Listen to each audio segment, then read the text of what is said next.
Hi, Hanibal M, and my teammates Shane Allen, Dominic M will be talking to you about the wonders of Skype. We will explore the intricacies of Skype and how the technology applies to our lives and how Skype's technology is great for learning and higher-level thinking.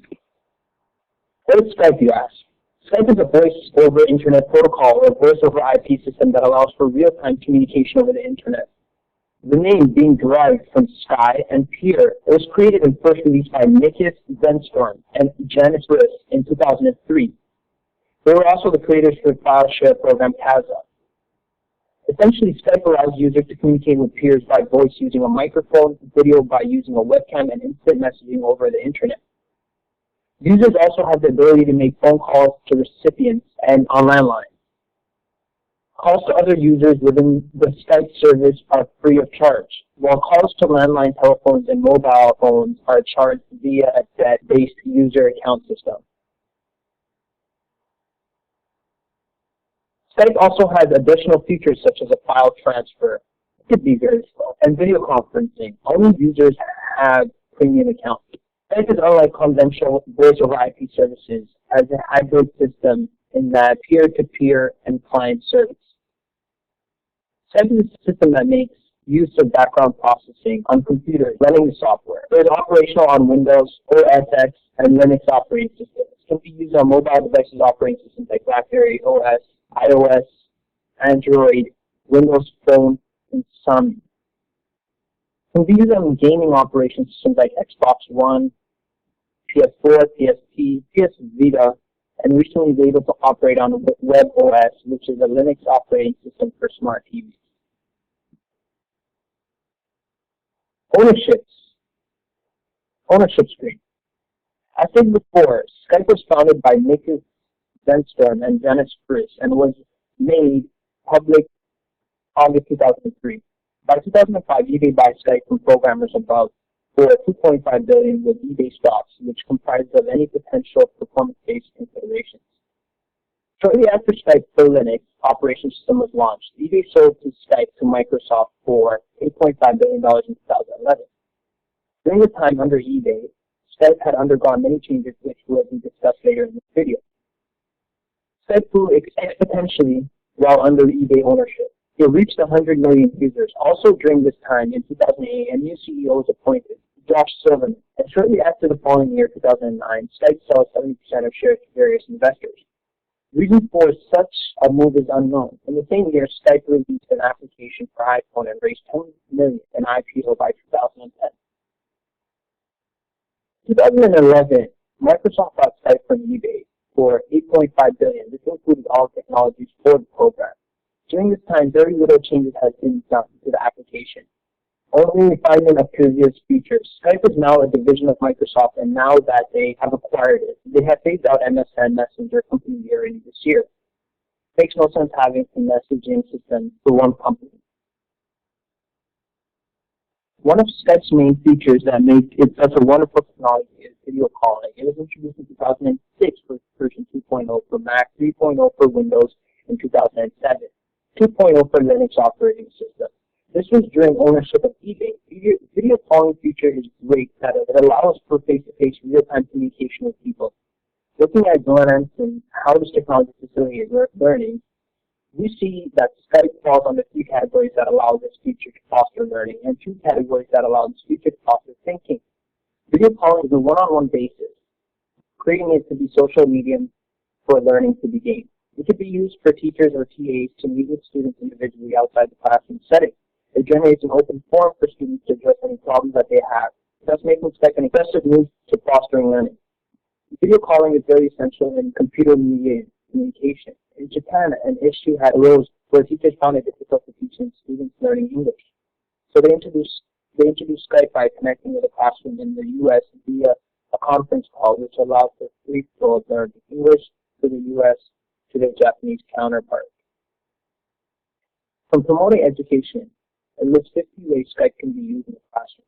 For example, one way to have a conference call with an author of a book that the class has studied and have an interactive lesson with the author about the book. It is also called See Me, Hear Me, Skype in the classroom.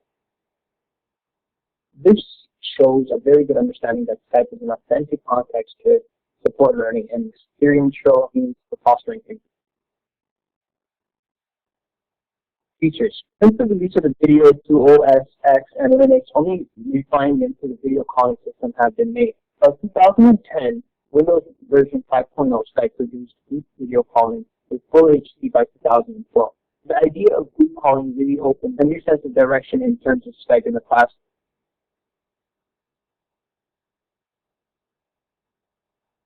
Although single video calling was good, it really solidified the notion of the lessons that were examined earlier.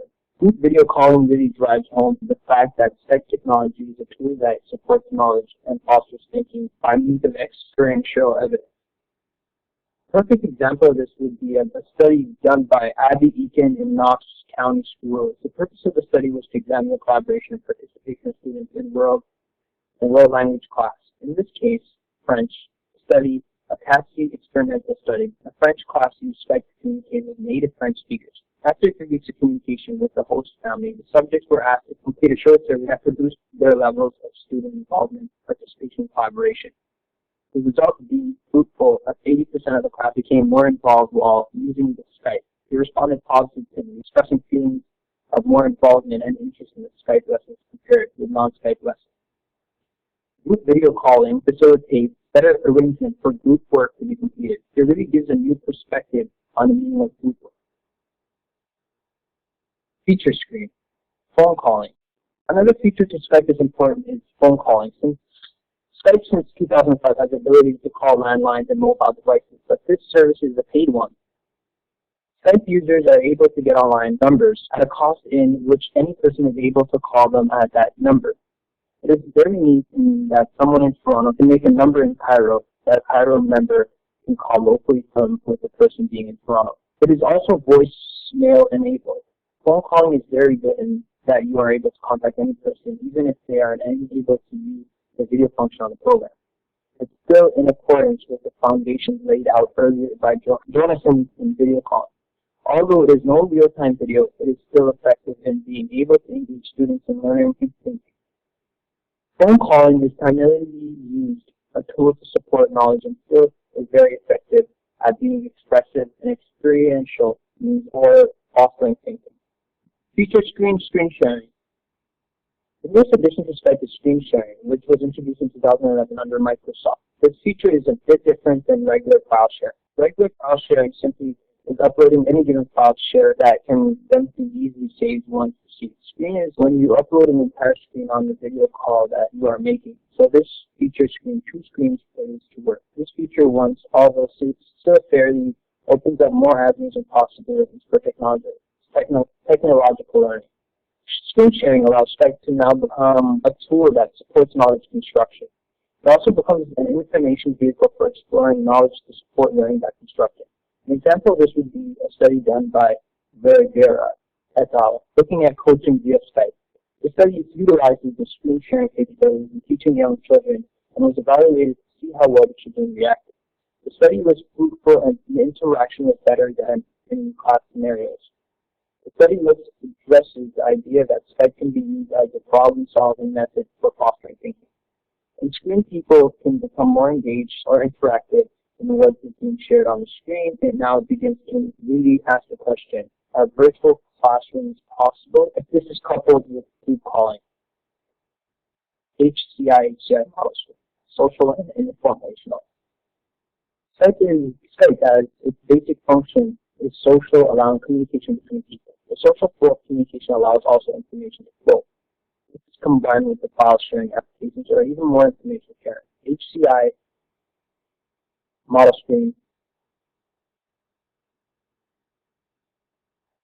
epistemological and technological. The social flow of information allows for people to take in information and learn. And Skype accommodates various learning styles. As people receive information through various forms, text, sound, video, images, etc., in using Skype, people tend to develop skills that are transferable to other programs. For example, many of the features in Skype are transferable to Adobe Connect by being from different